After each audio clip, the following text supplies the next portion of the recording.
अस्सलाम वालेकुम पाकिस्तान में मलिक असलान नवान नहायत अहम पेशरफ्त और चंद बहुत बड़ी खबरों और डेवलपमेंट्स के साथ आपकी खिदमत में एक दफ़ा फिर हाजिर हूँ। डेवलपमेंट्स वो जो इमरान खान से भी आपने सुन रखी हैं और कुछ ऐसी डेवलपमेंट्स हैं जो शायद आपके नॉलेज में अभी तक नहीं आई होंगी। जैसा कि 72 घंटे बहुत क्रूशल हैं इस मुल्क पाकिस्तान के लिए। बहुत ज़्यादा ताकतवर लोग ये सोच रहे हैं और अपनी पॉलिसी को रिवाइज़ कर रहे हैं। ना सिर्फ अपनी पॉलिसी को रिवाइज़ कर रहे हैं बल्कि जनरल इलेक्शंस की कॉल की भी आवाज़ें उठना शुरू हो चुकी हैं।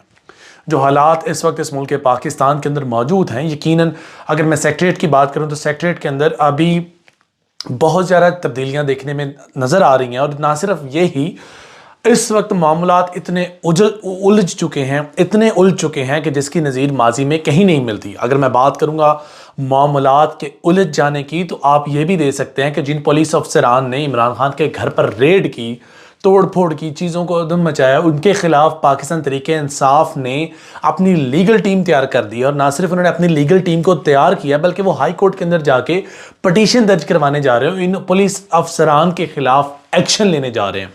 मामलात नाजरीन कराम इस वक्त ऐसे हो चुके हैं कि इस मुल्क पाकिस्तान के अंदर दो क्लासेस बन चुकी हैं। एक क्लास वो जो इस वक्त इस मुल्क पाकिस्तान के अंदर डिटर्मिन्ड है कि इलेक्शन नहीं होने चाहिए और उसके लिए वो सरदर्द की बाजी लगा रही है, और दूसरी जानिब एक क्लास यानी कि पाकिस्तान तहरीक इंसाफ और अवाम का जमे गफीर वो एक जानिब बैठ चुका है और उन्होंने फैसला कर लिया कि इलेक्शंस होंगे। अगर आपने इमरान खान साहब की पूरी वीडियो देखी है जो आज उन्होंने कौम के साथ खिताब किया है, उस वीडियो के अंदर आपने ये ज़रूर सुना होगा कि वो कह रहे हैं कि हम इस मुल्क पाकिस्तान के अंदर अब एक रेफरेंडम करवाने जा रहे हैं। अब रेफरेंडम क्या है? रेफरेंडम यह है कि अगर जो इदारे हैं वो इलेक्शंस नहीं करवाते, election commission of Pakistan elections को कॉल नहीं करता, तो आवाम की ताकत से वो ये शो करवाएंगे, नंबर ऑफ पीपल जो वहाँ पे मौजूद होंगे ग्राउंड में जिनकी अपीयरेंस होगी, उनकी अपीयरेंस से एक एस्टिमेट लगाया जाएगा कि कितने लोग ऐसे हैं जो इस वक्त इस मुल्क पाकिस्तान में फौरी इलेक्शन चाहते हैं। आपने उनके जो इस्लामाबाद में पेशी का मंजर भी सुन रखा है और उस पेशी के मंजर के उन्होंने बड़ा ब्रीफली डिस्क्राइब किया है। अगर मैं उसको 30 सेकंड में आपके साथ बयान करना चाहूँ तो बात यह है कि इमरान खान साहब जब सड़क पर निकले तो पीछे से उनके काफिले को काटा गया। मोटर में जो ट्रैफिक है वो सिंगल फॉल में फॉल करवाई गई, उसके बाद फिर उन्हें काटा गया और जगह जगह पर इतनी फोर्सेस इकट्ठी की गई। और ना सिर्फ फोर्सेस इकट्ठी की गई, जब वो इमरान खान साहब वहाँ पर पहुँचे अदालत के सामने अपनी मौजूदा जगह पर जहाँ पर उनको पेश होना था, तो वहाँ पर फॉर नो रीज़न शेलिंग शुरू कर दी गई और ढेर सारी पुलिस अफसरान जिनमें FC शामिल थी, पुलिस वाले शामिल थे, उन तमाम का मिलकर वहाँ पर बैठना इस बात का मुंह बोलता सबूत है कि बदनीति पर मबनी एक फेल था। और बकौल इमरान खान साहब के कि वहाँ पर नामालूम अफराद भी मौजूद थे जिनका मकसद इस वक्त सिर्फ और सिर्फ इमरान खान की गिरफ्तारी थी और गिरफ्तारी कर कर उनको आपने वहाँ लेकर जाना था बलूचिस्तान के अंदर। अब सारी बात उनके ऊपर 96 FIR लॉन्च हो चुकी हैं। अगर मैं बात करूंगा 96 FIRs की, तो 96 FIRs का मकसद अगर आप डेली बेसिस पर भी ट्रायल चलाएं और एक पेशी को 2 दिन भी दें तो कम से कम आपके 3 माह मिनिमम, 3 से 6 माह आपके मिनिमम रिक्वायर्ड है। तो अगर 6 माह की मैं बात करूं तो 6 माह काफ़ी है किसी भी पॉलिटिकल पार्टी के इलेक्शन को सबोटाज करने के लिए। अगर बात करूंगा इलेक्शंस को सबोटाज करने की कोशिश की, तो यहां पर इमरान खान की कैलकुलेशंस यकीनन जीत जाती हैं। किस तरह से जीत जाती हैं? क्योंकि इमरान खान ने शुरू से एक बयानिया चलाया हुआ है, ये मेरी जान के दर पर है, ये मजहबी जुनूनियत का कोई जो एक स्टेज ड्रामा लगाएंगे और उस स्टेज ड्रामे को लगाने के बाद उसको मैदान अमल में लेकर आएंगे। जो हमने वजीराबाद में होते हुए देखा, जिसका मैं ऐनी शाहिद हूँ, मैंने अपनी गुनहगार आंखों से वो सारे मनाजर देखे। ना सिर्फ वो मनाजर देखे, वो मैंने वहाँ पर कवर भी की, लेकिन फॉर सम रीजंस वो वीडियो हमसे छिन गई, गुम गई या आगे पीछे होगी, वो एक अलग बहस है। लेकिन खैर जो हुआ वो हम सब ने देखा और उसका जो आउटकम आया, मीडिया को ब्लैकआउट किया गया। मैंने अपनी गुनहगार आंखों से देखा जो आवाम का रद्द अमल वहां पर आया। अब मियां मोहम्मद नवाज शरीफ साहब कहते हैं कि जब बेनजीर को शहीद किया गया तो रद्द अमल 1-2 माह का था, इमरान खान का 3-4 माह का ले लीजिए। तो इतलान अर्ज है कि बेनजीर वाली बात उनके लवाहकीन ने फॉलो अप नहीं की। यहां पर आप बात कर रहे हैं यूथ से। यूथ का मतलब नौजवान नस्ल जो इस मुल्क पाकिस्तान के 60% से ज्यादा नौजवान हैं, आप उनसे डील कर रहे हैं और उनकी रिटेलिएशन आपने देख ली है।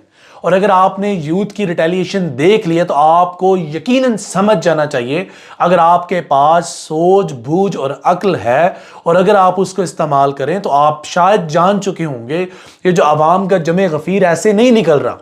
ये जो लोग घरों से निकल रहे हैं ये डिटर्मिन्ड है जनाबे वाला। और अगर ये लोग डिटर्मिन्ड हैं तो फिर आपको भी ये बात समझ लेनी चाहिए, सोच लेनी चाहिए और आपको ये बात जनाबे वाला मान लेनी चाहिए कि आप इस यूथ के साथ, इस नौजवान नस्ल के साथ माथा नहीं लगा सकते।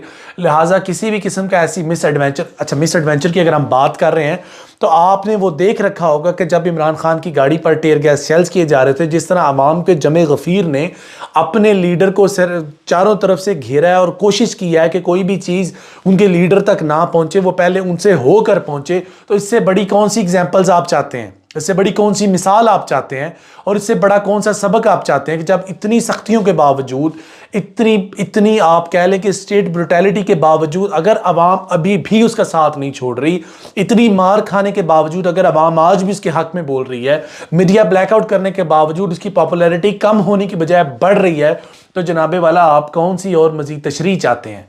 और अगर आपको मजीद तशरीह की ज़रूरत नहीं तो खुदारा होश के नाखून लें, खुदारा डरिए उस दिन से जब आप इस मुल्क के पाकिस्तान को दौलत करने के दर पर हैं। इस मुल्क के पाकिस्तान के अंदर अगर मैं बात करूं माजी के अंदर, तो सिंधु देश का नारा और पंजाबी तेरी पागते लगा दाग जाग पंजाबी जाग, ऐसे नारे किसने माजी में लगाए थे और उसका नतीजा क्या निकला? आप एक स्टेट लेवल की पॉलिटिकल पार्टी को इस तरह ग्राउंडेड नहीं कर सकते। ना आपसे रिक्वेस्ट की जा रही है आप ऐसा करें, ना हम एक्सपेक्ट करते हैं ऐसा किया जाना चाहिए। इस मुल्क के पाकिस्तान में जमहूरियत है, जमहूरियत का बोल बाला होना चाहिए, और अगर जमहूरियत का बोल बाला नहीं होगा तो यकीनन इस मुल्क के पाकिस्तान में एक ऐसी फ़ज़ा को हवा दी जाएगी जिसको बाद में जिसका खमियाजा भुगतना नहायत मुश्किल और नामुमकिन होगा। शेख रशीद साहब ने बड़ी प्यारी बात की कि 72 घंटे इस मुल्क और पाकिस्तान के लिए बहुत अहम है। इन 72 घंटों के अंदर खबर दी जा रही है कि शायद जनरल इलेक्शंस की कॉल दी जाए और एक लाहे अमल उसके लिए तैयार किया जाए और इन इलेक्शंस को पोस्टपोन किया जाए। ये भी एक्सपेक्टेड है। लेकिन इसके साथ साथ फवाद चौधरी साहब ने भी बात की है कि एक कानूनी टीम है, उसको लाहेमल बना दिया गया है। अब वो कोर्ट्स में जाएगी और तौहीन अदालत लगाएगी उन लोगों के ऊपर जिन्होंने इमरान खान के घर के ऊपर हमला किया, धावा बोला। और सबसे बड़े मज़े की बात, प्लास्टिक की बोतल्स में कौन से पेट्रोल बम बनते हैं? इमरान खान साहब ने ऐसा बोला है और बात बिल्कुल ठीक है। पेट्रोल पम्प से मुराद उन्होंने बोला क्या पेट्रोल को उसमें बोतल में डालो, आग लगाओ, फेंको, ये कोई इसमें रॉकेट साइंस की ज़रूरत नहीं है। लेकिन गलत है, इस बात को हम कभी भी हवा नहीं दे रहे और ना कभी देंगे। लेकिन सवाल यहाँ पर यह है कि क्या हालात इस नहज पर पहुँचने चाहिए थी? क्या इस तरह स्टेट को ब्रुटैलिटी के साथ फोर्सेस को अपनी ही अवाम के सामने लाना चाहिए था?